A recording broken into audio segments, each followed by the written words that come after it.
Hello दोस्तों, कैसे आप सब? आशा करता हूँ कि आप अच्छे होंगे और अपनी पढ़ाई को निरंतर जारी रख पा रहे होंगे। जिस प्रकार से आपको इंटरफ़ेस में दिखाई दे रहा है कक्षा 10 राजस्थान का इतिहास एवं संस्कृति।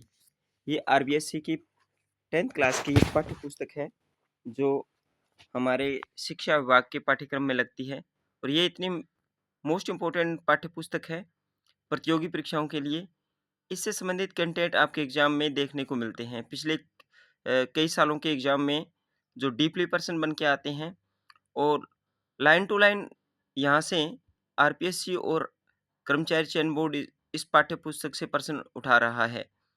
तो इस पाठ्य पुस्तक को सबसे इम्पोर्टेंट मानते हुए हम इस पाठ्य पुस्तक के अब तक के 6 से 7 अध्याय हमने कवर अप कर लिए हैं और हमारी थीम है कि हम मूल पाठ्य पुस्तकों के द्वारा ही अध्ययन करें। वन लाइनर तरीके से इस पाठ्य पुस्तक को सजोया गया है। इससे पहले कक्षा 6, 7, 8 और 9 का अध्ययन भी हमने अध्यायवार वन लाइनर तरीके से कर लिया है। अगर चैनल पर पहली बार विज़िट कर रहे हैं, तो चैनल को ज़रूर सब्सक्राइब करें और अपने दोस्तों के साथ भी शेयर कीजिएगा। और इस वीडियो के माध्यम से मैं बताना चाहूँगा कि अब तक हमने राजस्थान के लोक नृत्य और लोक नाट्य और राजस्थानी भाषा और साहित्य के बारे में पढ़ लिया है। आज का टॉपिक हमारा रहेगा राजस्थान के प्रमुख पर्यटन स्थल। आज का टॉपिक है हमारा अध्याय नंबर 10 राजस्थान के प्रमुख पर्यटन स्थल, जिसमें हम अजमेर का ढाई दिन का झोंपड़ा, ख्वाजा साहब की दरगाह, आना सागर झील, मेयो कॉलेज, सोनी जी की नसिया, ब्रह्मा मंदिर, सावित्री मंदिर, इसके बाद पुष्कर, इसके बाद में अलवर के जितने भी बनते हैं, सरिस्का टाइगर रिजर्व, भानगढ़, मुंशी महारानी की छतरी, बर्तरी मंदिर, सिली सेठ झील, बांसवाड़ा जो कि सुनहरे द्वीपों का शहर कहलाता है, 100 द्वीपों का शहर, माही बांध, त्रिपुरा सुंदरी, मानगढ़ धाम, अब्दुल्ला पीर, बाराजी सीताबाड़ी, शेरगढ़। तो इस प्रकार से हम राजस्थान के प्रमुख पर्यटन स्थलों के बारे में पढ़ने वाले हैं। तो बहुत ही महत्वपूर्ण कंटेंट रहने वाला है, स्किप मत कीजिएगा। और ये जो आपके पाठ्य पुस्तक है, ये आपके पाठ्यक्रम के अकॉर्डिंग तैयार की गई है। आप इस अपने सिलेबस के अकॉर्डिंग आप देख सकते हैं, इसमें सारे राजस्थान से संबंधित जितने में जो टॉपिक बनते हैं, वो इस पाठ्य पुस्तक में दिए गए हैं और शायद हो सकता है कि इस पाठ्य पुस्तक से ही वो कंटेंट आपका सिलेबस का तैयार किया गया है। तो चलिए समय को ना जाया करते हुए पढ़ बढ़ते हैं और पढ़ते हैं अपना आज का कंटेंट। चलिए शुरुआत करते हैं पहले प्रश्न से। राजस्थान के पर्यटन विभाग की स्थापना कब की गई थी? 1956 में। राजस्थान में पर्यटन को उद्योग का दर्जा कब दिया गया था? 1989 में। राजस्थान को पर्यटन की दृष्टि से कितने सर्किट में बांटा गया है? 10 सर्किट में। अजमेर में ढाई दिन का झोंपड़ा किसके द्वारा बनवाया गया? ऐबक, कुतुबुद्दीन ऐबक के द्वारा। अढ़ाई दिन का झोंपड़ा में किस मुस्लिम पीर का उर्स आयोजित होता है? पंजाब शाह का।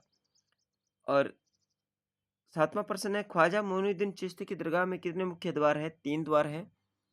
इसके बाद में भारतीय राजघरानों के बच्चों के लिए बोर्डिंग स्कूल किस नाम से जाना जाता था? मेयो कॉलेज के नाम से। लॉर्ड मेयो कॉलेज की स्थापना किसके द्वारा की गई थी? रिचर्ड बार्क 1875 के द्वारा मेयो कॉलेज की स्थापना, जो कि अजमेर में है, वहाँ की गई थी। किस जैन मंदिर का किस जैन मंदिर का मुख्य कक्ष स्वर्ण नगरी के नाम से जाना जाता है? सोनी जी की नसिया, इसका जो कक्ष का जो मुख्य कक्ष है वो स्वर्णगिरी के नाम से जाना जाता है। पुष्कर झील में कितने घाट हैं? 52 घाट हैं। राजस्थान की कौन सी झील तीर्थराज के नाम से प्रसिद्ध है? पुष्कर। भानगढ़ की स्थापना किसने की थी? माधव सिंह ने। भारत का सर्वाधिक रहस्यमयी स्थान कौन सा है? भानगढ़। इसके बाद है 15वां प्रश्न पढ़ते हैं। आज का 15वां प्रश्न है, अलवर में स्थित सिलीसेट झील का निर्माण किसने करवाया था? विनय सिंह ने 1845 के दौरान। किस नदी का पानी रोककर सिलीसेट झील का निर्माण करवाया गया था? तो रूपारेल नदी का पानी रोककर। सुनहरे द्वीपों का शहर या 100 द्वीपों का शहर किसे कहा जाता है? बांसवाड़ा को। माँ त्रिपुरा सुंदरी शक्तिपीठ कहाँ पर स्थित है? उमराई गांव, बांसवाड़ा में। राजस्थान का जलियांवाला बाग किसे कहा जाता है? मानगढ़ धाम। इसके बाद 20वां प्रश्न है, मानगढ़ धाम में मेला कब भरता है? मार्गशीर्ष पूर्णिमा को मानगढ़ धाम में मेला भरता है। मानगढ़ धाम किसकी क्रमस्थली माना जाता है?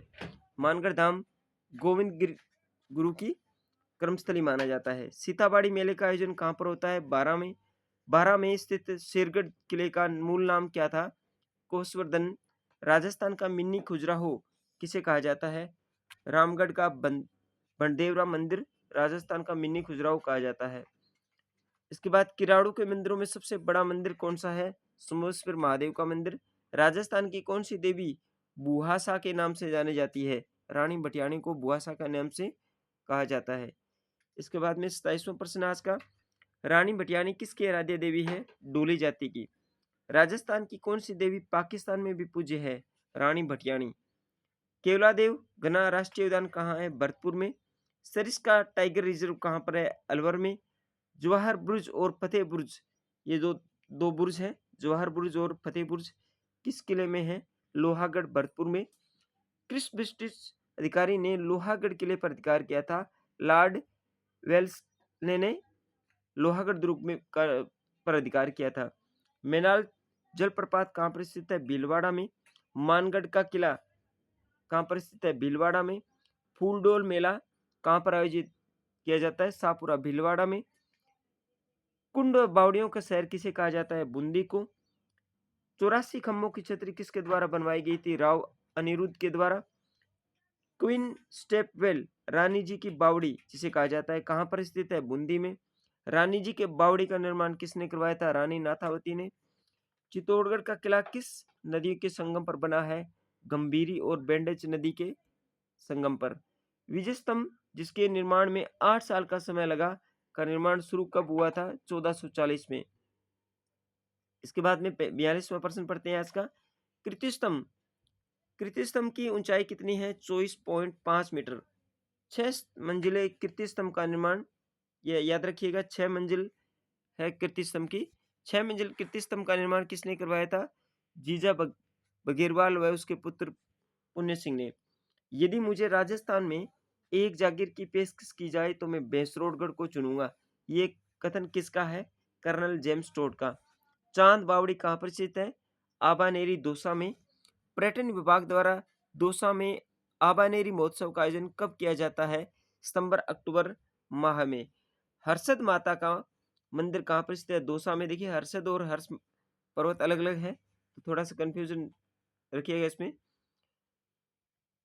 हर्षद माता का मंदिर कहाँ पर स्थित है? दौसा में।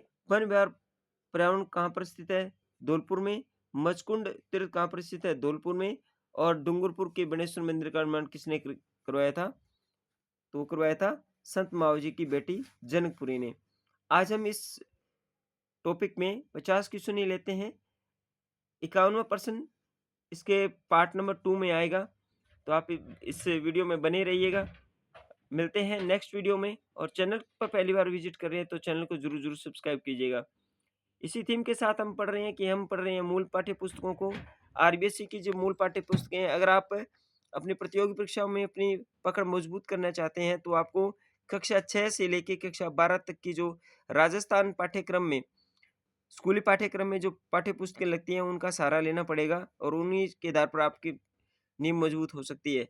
तो इसी थीम के साथ कि हम मूल पाठ्य पुस्तकों को बढ़िया तरीके से कवर अप कर रहे हैं। तो मिलते हैं नेक्स्ट वीडियो में इसी थीम के साथ, तब तक के लिए धन्यवाद।